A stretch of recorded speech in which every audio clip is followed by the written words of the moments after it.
क्या मुझे फैट घी बिल्कुल छोड़ देना चाहिए? मुझे अभी-अभी फैटी लिवर और डायबिटीज़ डायग्नोज़ हुई है। अगर यूज़ करना है तो कौन-सा ऑयल या घी यूज़ करें? क्या सीड ऑयल सच में बहुत टॉक्सिक और हार्मफुल होते हैं? ये वो क्वेश्चंस हैं जो पेशेंट्स हर रोज़ ओपीडी में पूछते हैं। तो आज मैं आपको इनका साइंटिफिक और रिसर्च बेस्ड आंसर दूँगी। तो करते हैं शुरू। तो सबसे पहले क्या फैट हार्मफुल है, फैट छोड़ देना चाहिए? जी नहीं। फैट बहुत-बहुत ज़रूरी है। हमारा ब्रेन, हमारे जॉइंट्स, हमारे हार्मोन्स, हमारे सेल्स सबको फैट की ज़रूरत होती है हेल्दी फंक्शनिंग के लिए। विटामिन ए, डी, ई के भी एब्ज़ॉर्ब नहीं होगा अगर फैट नहीं होगा खाने में। एक और बात, फैट हमारे खाने को टेस्टी भी बनाता है और हमें लंबे समय तक भूख भी नहीं लगती, हमें भरा हुआ महसूस होता है।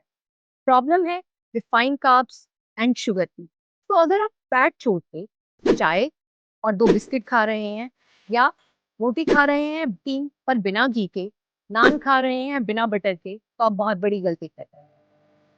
तो अब क्वेश्चन आता है, कौन-सा ऑयल या कौन-सा घी बेस्ट है, कौन-सा खरीदें? तो देखिए, इसमें ना बहुत सिंपल तरीका है। आपको ये समझना पड़ेगा हर घी या तेल में 3 चीज़ें होती हैं, मुफ़ा, फूफा और सैचुरेटेड फैट्स। मतलब monounsaturated fatty acids, polyunsaturated fatty acid, saturated fats. तो तीनों का अलग-अलग काम होता है। जो मुफ़ा होते हैं वो हमारे हार्ट के लिए बहुत अच्छे होते हैं। जो फूफा होते हैं उनमें ओमेगा 3, ओमेगा 6 होता है और सैचुरेटेड फैट्स हाई हीट पे स्टेबल होते हैं। मतलब जब आप खाना बनाते हैं और तेल को तेज़ गरम करते हैं, तो सैचुरेटेड फैट टूटता नहीं, खराब नहीं होता, टॉक्सिक।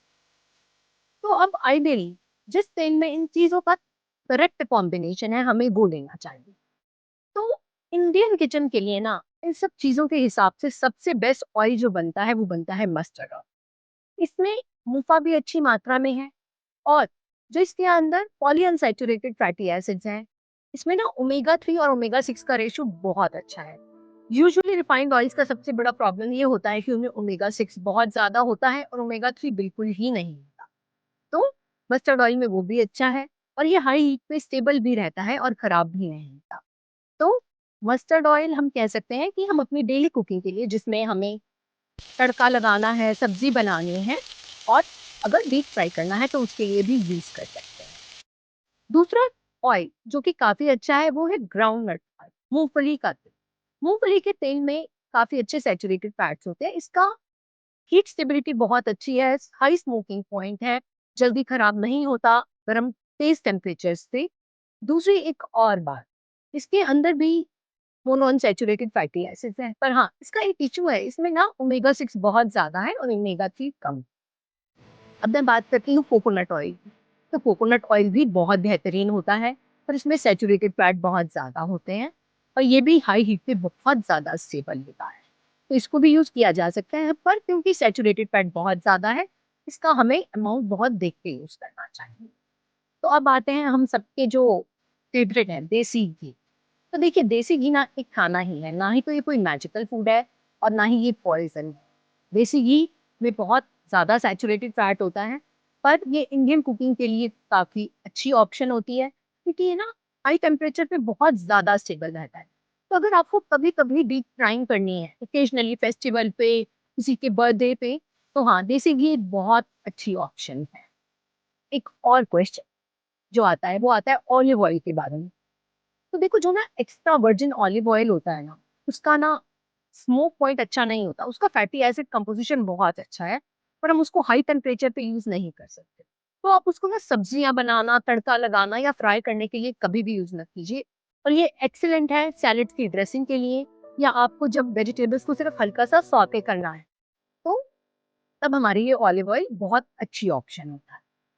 तो अब बात आती है सीड ऑयल्स की, ये जो सनफ्लावर ऑयल, जो हमारे सोयाबीन ऑयल, कॉर्न ऑयल्स हैं, रिफाइंड ऑयल्स हैं, तो क्या ये पॉइज़नस है? देखो, इश्यू क्या है कि एक तो रिफाइनिंग का जो प्रोसेस होता है ना, उससे न्यूट्रिएंट्स खत्म हो जाते हैं और बहुत बारी बहुत हाई टेम्परेचर पे भी ट्रीट होते हैं, जिससे इनमें ऑक्सीडेशन हो जाता है।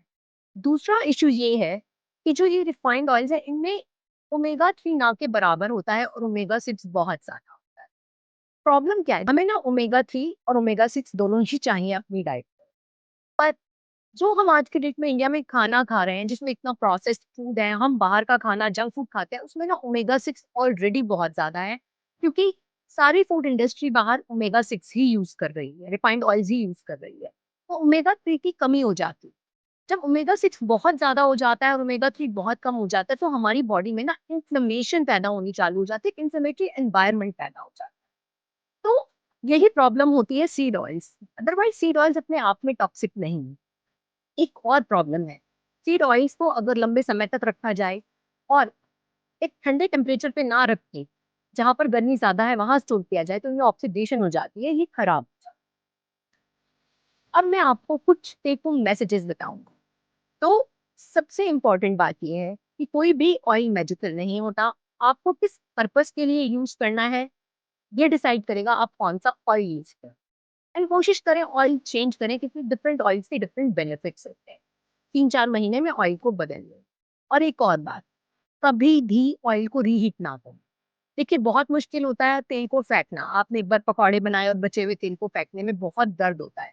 बट कोशिश करें कि बहुत कम तेल ही यूज़ करें बनाने में और बचे हुए को दोबारा ना यूज़ करें। क्योंकि जब ऑयल हीट हो जाता है ना, तो उसके अंदर बहुत सारे टॉक्सिक कंपाउंड्स पैदा हो जाते हैं, ट्रांस फैट्स बन जाते हैं। तो ऑयल को रीहीट करना बहुत डेंजरस होता है, हमारे लिए सबसे ज़्यादा नुकसान करता है। तीसरा, रिफाइंड ऑयल्स को हमेशा एक कूल जगह पे रखें और डार्क बॉटल्स में स्टोर करें। और कोशिश करें, अगर हमारे पास चॉइस है between mustard oil and seed oil, groundnut oil and seed oil, तो मस्टर्ड ऑयल, ग्राउंडनट ऑयल बेहतर ऑप्शन है सीड ऑयल से। आई होप ये वीडियो आप लोगों के लिए यूजफुल रहा होगा।